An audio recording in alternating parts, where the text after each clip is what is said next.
অনেকটা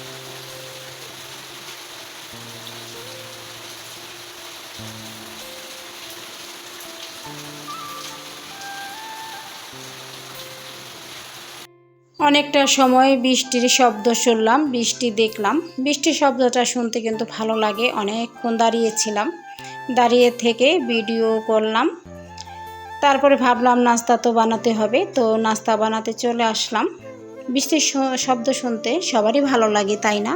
আসসালামু আলাইকুম, আমি সাথে আক্তার চ্যানেল থেকে আপনাদের সবাইকে স্বাগতম। সবাই কেমন আছেন? আশা করি ভালো আছেন। আমরাও ভালো আছি আলহামদুলিল্লাহ। উপস্থাপন করছি দুহার থেকে। আজকে ভিডিওটা শুরু করেছি সকাল নাস্তা দিয়ে। অফ ক্যামেরা রুটি নাস্তাটা বানিয়েছি, তারপরে সবাইকে খাইয়ে নিজেও খেয়ে সংসারের কাজে লেগে পড়লাম। এখানে কিছু কলা নিয়ে আসছিলো, কলাগুলো এখন ঝুড়িতে আমি রেখে দিচ্ছি।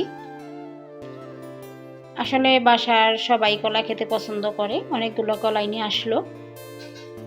আর এদিকে আমার হাজব্যান্ড সকালবেলায় কিন্তু পেয়ারা নিয়ে আসলো। ছাদ বাগানে অনেক পেয়ারা হয়েছিল ছাদের গাছে, তো এখান থেকে বড় বড় যে পেয়ারা আছে সেগুলো কিন্তু এক আত্মীয়কে দিয়েছে, আর আমাদের জন্য এগুলো রেখে দিয়েছে। তো দেখতে যতটা টাটকা মনে হচ্ছে, সুন্দর মনে হচ্ছে, আসলে দেখতে সুন্দর, ভিতরে কিন্তু পোকা। যাই হোক, এখানে সবগুলো কেটে ভালো করে বেছে খেয়ে নিয়েছিলাম। আর এখন নিয়ে আসছে দুপুরে বাজার। এখানে আলু, তারপর লাউ শাক, বেগুন, করলা, তারপরে পটল এসব নিয়ে আসছিলো। আর এখানে 3টা মুরগি, আর মুরগির হাত পা, গিলা, মাইটা, কলিজা, পাখনা এগুলো নিয়ে আসছিলো। তো ওগুলো আমি অফ ক্যামেরা বেছে নেব। এখন 3টা মুরগি আমি কেটে রান্না করব, রেখে দিব, কিছুটা রান্না করব। আর এদিকে যে আলুগুলা সেগুলো আমি সুন্দর করে ঝুড়িতে রেখে দিচ্ছি। তো আমার সুন্দর করে ঝুড়িতে গুছিয়ে নেওয়া হয়ে গেছে। এখন রান্না করতে চলে আসলাম। আমি কিন্তু অফ ক্যামেরায় লাউ শাকটা বেছে নিয়েছি, যা যা লাগে রান্না করতে সবগুলো কেটে নিয়েছি। আর ভেবেছিলাম লাউ শাক দিয়ে আলু দিয়ে রান্না করব। আমি একবারে সবটি লাউ শাক বাছতে পারি নাই, কিছুটা রেখে দিয়ে 4 দিন খাবো। আর এখানে আমি আলু দিয়েছি। আলু দিয়ে লাউ শাকটা রান্না করতে কিন্তু খুব ভালো লাগে, আর খেতে অনেক মজা হয়। তো আলুগুলা অফ ক্যামেরা আমি সিদ্ধ করে পরে লাউ শাকে দিয়ে দিয়েছিলাম। এখন বাগার দিয়ে দিয়েছি, একটু থেতলিয়ে দিলাম যাতে শাকটা একটু নরম নরম হয়। এভাবে কিন্তু লাউ শাক খেতে খুব মজা লাগে। যাই হোক, রান্না করে নিলাম। এখন আমার ছোট ছেলের জন্য আমি আলুর ঝোল রান্না করব। তো ছেলেটা কিন্তু মাংস খেতে পারে না, মাছও খায় না, তার জন্য আলুর ঝোল রান্না করব।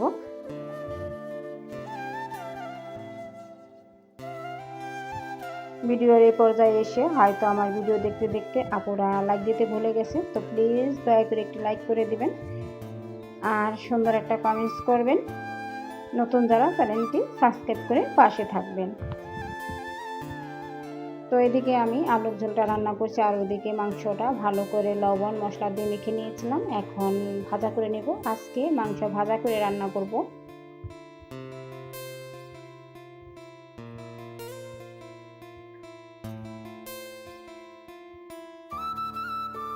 এখন আমি ভাজা জিরের গুঁড়ো দিয়ে আমার আলুর ঝোলের তরকারিটা রান্না শেষ করে নেব।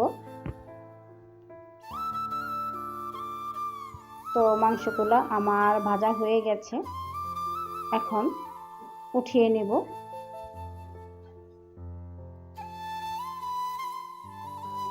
জানি না ভিডিওর এই পর্যায়ে কে কোথা থেকে দেখছেন, অবশ্য আমার জানা নাই,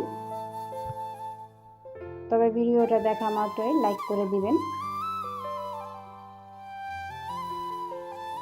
আমি কিন্তু সবার ভিডিও দেখা মাত্র লাইক করে দিই, আর আমার মিষ্টি মিষ্টি আপুরা আমার ভিডিও দেখে লাইক করে।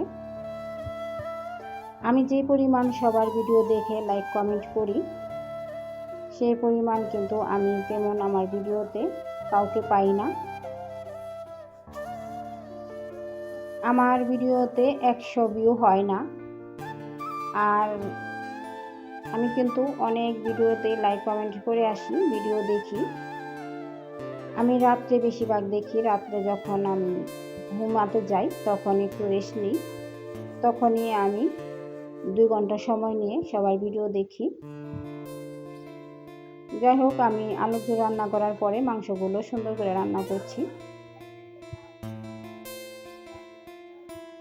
তার আলু এবং মাংসগুলো দিয়ে ভালো করে মশলার সাথে কষিয়ে নিচ্ছি। আসলে আলুগুলোও কিন্তু ভাজা করে দিলে আরো ভালো হতো, হাতে সময় ছিল না, তার জন্য দিলাম না।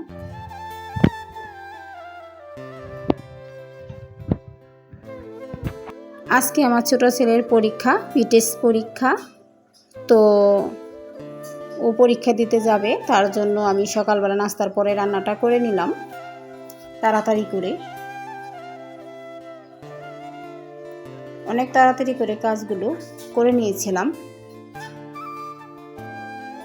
তারপরে রান্নাতে চলে আসছিলাম। যেহেতু ছেলেটা খেয়ে পরীক্ষা দিতে যাবে, তো আমার ছেলের জন্য সবাই দোয়া করবেন।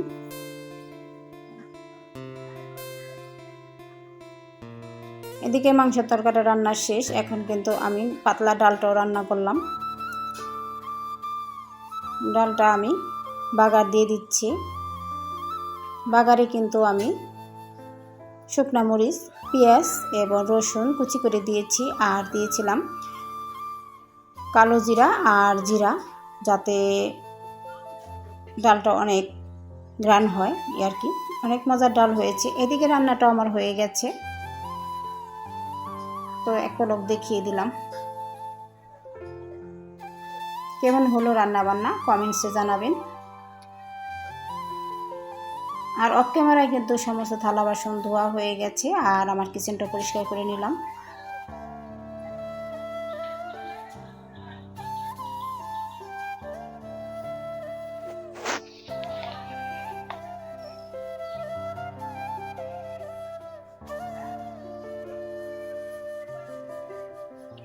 এখন আমি আমার যে বেসিংটা কাজ করি সেই বেসিংটা পরিষ্কার করে নেব।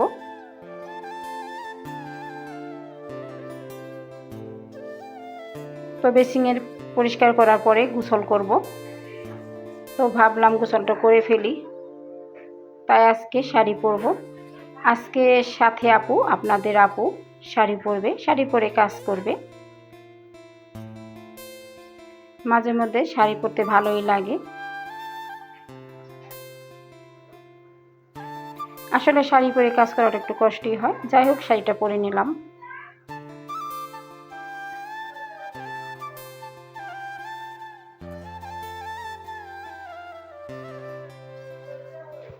তো ভাবলাম শাড়ি যখন পরেছি, গোসল করেছি, একটু মুখে সুনু লাগাই।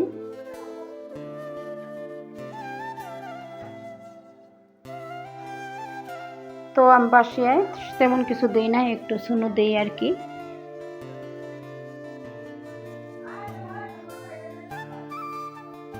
তো ভাবছি হাতে চুড়ি পরি, একটা আংটি পরি, এরকম আর কি। শাড়ি পরলে তো পরতে হয়, চুড়ি তো সবসময় পরি আমি, কিন্তু এটা খুলে রেখেছিলাম। তো কানে দুলজোড়াও পরছি। নিজেকেও কাজের পাশাপাশি নিজেকে একটু সাজাতে হয়, সবসময় কাজ করলে হয় না। নিজের যত্ন তো নিজেই করতে হবে। তো একটু নারিকেল তেল দিলাম হাতে, পায়ে, ভালোই লাগে, তাহলে ভালো লাগে আর কি। এখন বিছানা গুছিয়ে নিব। যেহেতু আমি আজকে সকাল থেকে অন্য কোনো কাজ করতে পারি নাই, গোছানো কাম, সে কাজগুলো করে নিচ্ছি। আসলে শাড়ি পরে কাজ করতে একটু কষ্টই লাগে।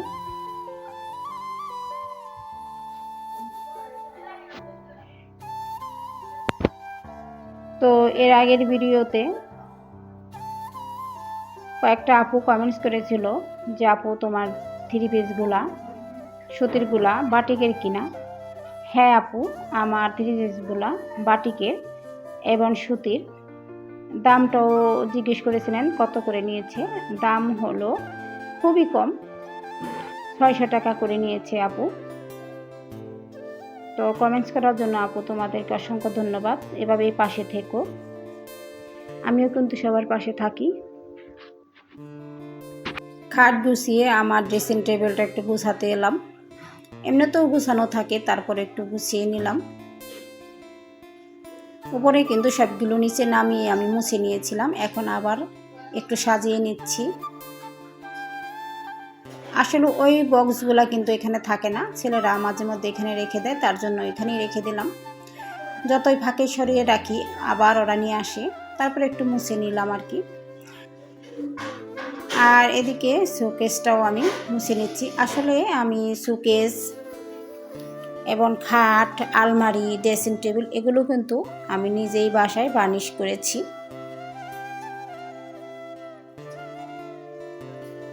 একদিনে 4টি ফার্নিচার সুন্দর করে ধুয়ে পরিষ্কার করে মুছে বার্নিশ করেছিলাম। সেটা কিন্তু শেয়ার করা হয় নাই, সেটা শেয়ার করতে গেলে ভিডিও অনেক বড় হয়ে যাবে। আপনাদের সাথী আপু কিন্তু অনেক গুণী। দেখুন ফার্নিচারগুলো কিন্তু অনেক চকচক করছে।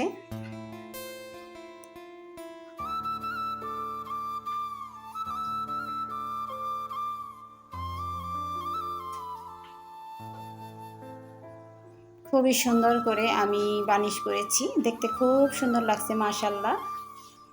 এদিকে ছেলেদের রুমে চলে আসলাম। ছেলেদের রুমে ছেলে অনেকটাই বেলা করে উঠেছিল, বড় ছেলে, তো রুমটা গুছাতে আসলাম। ছেলেদের রুমে ওয়ার্ডরোব এবং খাট আছে, সেটা এখনও বার্নিশ করা হয় নাই, তো ভাবছি একটু একটু করে করব। আসলে সংসারের কাজ এত বেশি পড়ে যায়, সময় মতো করা হয় না, তো একটু একটু করেই করে নেব।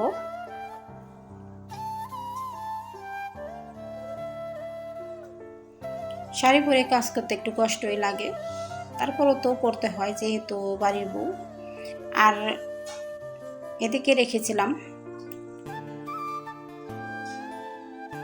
ওয়ার্ডরোবের উপরে অল্প একটু সাজিয়েছি, আর এই সেটে আমার ছেলে আবিজাবি রেখেছে, তো সেটা ভিডিও করলাম না। তো গুছানো শেষ, এখন দেখাবো আমার ছেলে পরীক্ষা দিতে যাবে, তো আমার ছেলের দাদাকে সালাম করছে আর দোয়া নিচ্ছে। সবাই কিন্তু আমার ছেলের জন্য দোয়া করবেন। এই ছেলেটা কিন্তু মেট্রিক দিবে। সবাই ভালো থাকবেন, সুস্থ থাকবেন, ধন্যবাদ।